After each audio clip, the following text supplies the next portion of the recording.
안녕하세요. 주경철 교수입니다. 이번 강의에서는 고대 지중해 세계의 발전에 대해 살펴보겠습니다.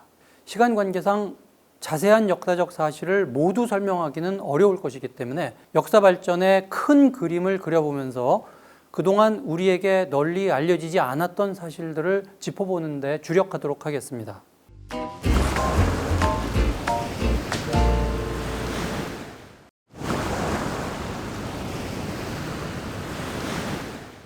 그동안 우리가 세계사에서 배운 내용은 대체로 이런 식이었죠. 메소포타미아 문명과 이집트 문명, 이 둘을 합쳐서 오리엔트 문명이라고 지칭한다. 여기서 오리엔트 문명은 그리스, 로마를 기준으로 했을 때 동쪽의 선진 문명이라는 뜻입니다. 그리고 이 두 문명의 영향을 받아 크레테 섬과 펠로폰네소스 반도를 중심으로 그리스의 초기 문명이 발전하는데 이를 에게 문명이라고 부른다. 이 에게 문명을 기반으로 이후 그리스 문명이 고도로 발전했고 또 그 성과를 물려받아 로마 제국이 발전했는데 바로 이 로마 제국이 유럽 문명의 모태가 되었다. 이런 식입니다. 그런데 이런 역사 인식에 대해서 비판적으로 볼 필요가 있습니다. 왜냐하면 지중해 세계를 그리스 로마인의 동무대로만 보려는 경향이 있기 때문이죠. 지중해는 다양한 민족들이 활동한 무대였습니다. 오늘날 그리스나 이탈리아인의 선조에 해당하는 사람들뿐 아니라 유럽의 다른 민족들도 활발하게 활동하고 북아프리카와 북유럽의 문명 요소들도 유입되어 융합되는 곳이었습니다. 그리고 또 한 가지, 에게 문명부터 로마 제국 형성에 이르기까지 역사가 일직선상으로 발전해 가는 듯한 인상을 주는 것도 수정해야 할 사항입니다.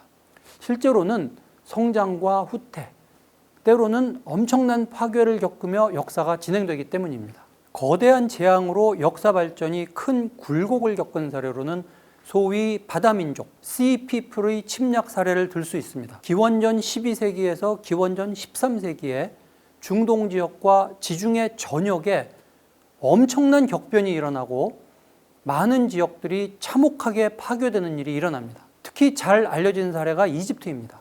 바다를 통해 수만 명이 이집트를 침략했기 때문에 이들을 바다민족이라고 부르는데 파라오인 람세스 3세가 이들을 격퇴하고 자신이 거둔 대승을 기념하는 벽화를 남겼습니다. 이 침략자들이 누구이며 어떤 맥락에서 이런 일이 일어났는지 그동안 자세한 사정이 알려지지는 않았습니다만 최근 연구를 통해 새롭게 많은 일들이 밝혀졌습니다. 당시 이집트에서만 바다민족 전투가 일어나서 격변을 겪은 것이 아니라 중동과 지중해를 통틀어 세계 전역의 거의 모든 문명권이 파괴된 역사상 두 번 다시 보기 힘든 엄청난 격변이 일어났다고 이야기합니다. 이집트, 레반트, 소아시아, 에게해, 코카서스, 발칸반도, 지중해 동부 지역 전체에 기근과 내전, 지진과 가뭄 등 대재앙이 일어났다는 사실이 알려졌습니다. 그리스 초기 문명인 에게 문명도 이 시기에 붕괴됩니다. 이 엄청난 사건들을 두고 후기 청동기 시대 대격변이라고 부릅니다. 주요 문명들이 다 파괴되고 그 문명들을 연결하던 네트워크가 끊어진 후 말하자면 온 세상이 문자 그대로 암흑기로 들어갑니다. 그 기간은 약 400년 정도 지속되었습니다. 이 장기간의 암흑기가 지나고 다시 문명의 재도약이 일어납니다. 우리에게 익숙한 고대 그리스의 고전 문명도 비로소 꽃 피어납니다. 그렇지만 그리스인보다도 더 먼저 번영한 민족은 사실은 페니키아인이었습니다. 이들이 재도약의 선구자인 셈이죠. 페니키아라고 뭉뚱그려 부르지만 실제로 이들은 레반트 지역, 다시 말해 지중해 동부 연안 지역에 여러 도시 국가들을 구성하여 활동하고 있었습니다. 대표적인 곳이 티루스라는 도시 국가입니다. 이들은 뛰어난 항해 실력을 가지고 있었습니다.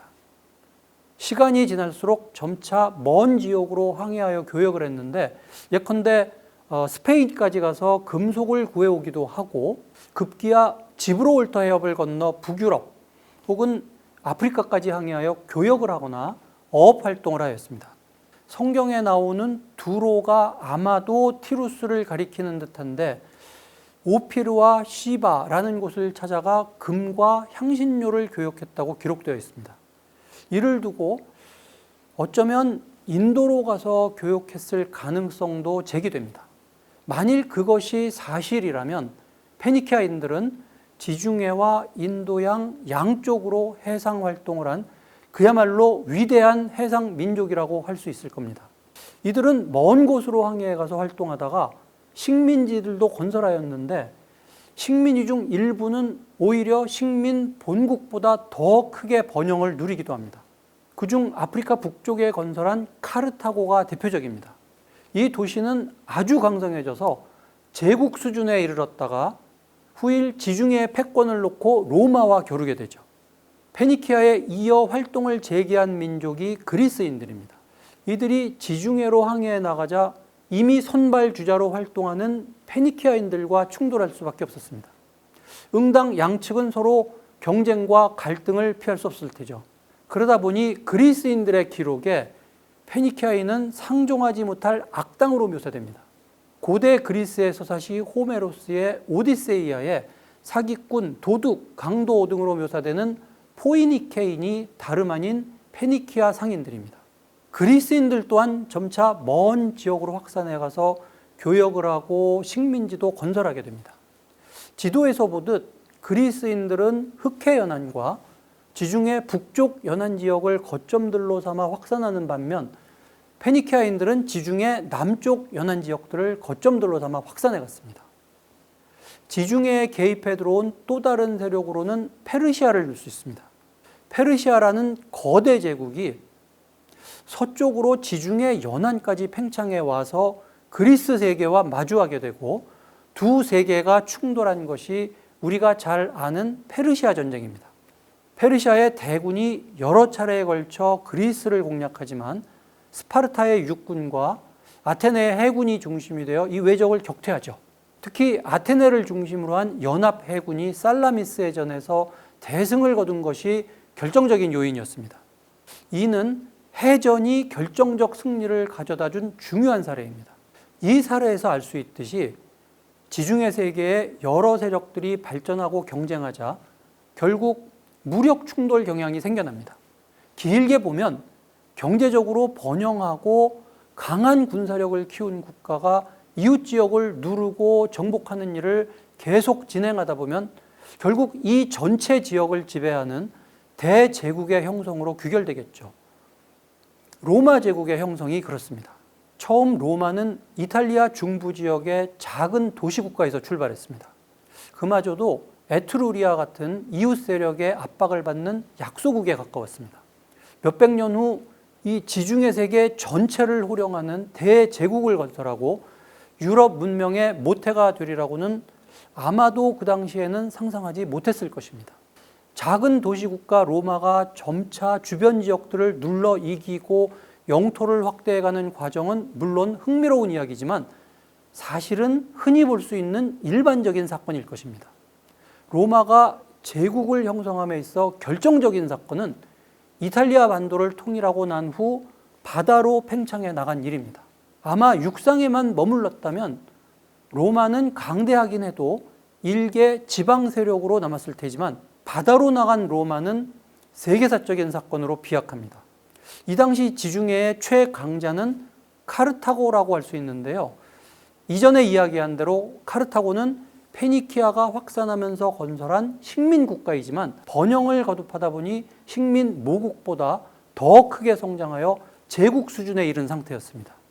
카르타고와 로마가 처음 충돌한 것은 시칠리아입니다. 시칠리아는 사실 이탈리아 반도 아주 가까이에 있는 섬이지만 어쨌든 로마의 바다 건너에 있는 첫 해외 영토죠. 지중해 전체 지도를 보면 시칠리아는 지극히 중요한 지정학적 위치에 있음을 알 수 있습니다. 이 섬의 입지를 보면 서부 지중해와 동부 지중해를 가르는 위치이고 동시에 유럽 세계에서 아프리카로 가는 징검다리 역할을 합니다. 그야말로 지중해 세계를 통제하는 요충지이고 또 그런 만큼 이후 역사에서 수많은 민족과 수많은 문화들이 들어와서 융합하는 매우 흥미로운 역사가 이어지는 곳입니다. 이 요충지를 놓고 기존 강국 카르타고와 신흥 세력 로마가 충돌한 것이 1차 포에니 전쟁입니다. 이 전쟁에서 로마가 승리하여 시칠리아는 로마의 첫 해외 속주가 되죠. 이후 양측이 지중해 패권을 놓고 본격적으로 충돌한 것이 2차 포에니 전쟁입니다. 그야말로 제국의 명운을 건 격렬한 전쟁이 벌어졌습니다. 그런데 여기에서 주목할 점은 육상 강국이었던 로마가 어느덧 강력한 해군을 키워서 카르타고의 침입을 저지했다는 것입니다. 과거의 해석에 따르면 애초에 로마는 바다에 판자 하나 띄우지 못하는 전형적인 육상 국가였습니다. 그렇지만 최근에는 로마가 원래부터 상당한 정도의 선박들도 운영하고 있었다는 연구 결과도 나오고 있습니다. 무엇보다 로마는 필요할 경우 국력을 쏟아부어 강력한 해군을 육상하는 추진력을 가지고 있었습니다. 카르타고의 장군 한니발은 로마 해군에 막혀서 멀리 육로를 이용하여 알프스 산맥을 넘어 이탈리아로 들어오는 공격을 해야 했기에 전력 손실이 클 수밖에 없습니다. 결국 2차 포에니 전쟁에서 승리한 로마는 아예 카르타고를 완벽하게 파괴하여 후환을 없애기로 결정하고 3차 포에니 전쟁을 일으켜서 승리합니다. 이렇게 서부 지중해를 장악한 이후 로마는 동부 지중해 지역까지 제패하고 이집트를 로마의 속주로 삼아 제국을 완성시키죠. 지중해 세계 전역이 로마의 판도가 되었습니다. 이 지역 전체가 로마의 지배하에 들어가면서 소위 팍스 로마나, 즉 로마의 평화가 만들어집니다. 강력한 무력 지배를 통해 제국 지배 체제를 완성한 것입니다. 지도를 보면 로마 제국의 한복판에는 지중해가 있습니다. 로마인들은 이 바다를 마레 노스트룸, 즉 우리의 바다라고 불렀습니다. 로마는 육상 제국이면서 동시에 해상 제국이었습니다. 이것이 같은 시기 중국의 한 제국과 다른 점입니다. 이때 지중해는 제국의 중심이며 문명의 중심이었습니다. 이것은 이후 7세기에 아랍 이슬람 세력이 북아프리카를 지배할 때 가서야 바뀌게 됩니다. 그 시대에는 지중해 남쪽의 아프리카는 이슬람 문명이, 지중해 북쪽의 유럽에는 기독교권 문명이 자리 잡고 서로 대립합니다. 이때 지중해는 문명의 중심이 아니라 두 문명권이 대치하는 공간으로 변경되었습니다. 이런 점을 놓고 볼 때 그 이전 로마 제국은 육상 제국이자 해상 제국이라는 실로 특이한 성격을 가지고 있었음을 확인할 수 있습니다. 어떠신가요? 강의를 듣고 나니 바닷길을 통해 제국으로 도약할 수 있었던 해상 제국으로서의 로마 제국이 그려지시나요? 바다를 장악함으로써 얻을 수 있었던 제국의 패권에 관해 생각해 보시는 계기가 되었기를 바라며 강의를 마치도록 하겠습니다. 감사합니다.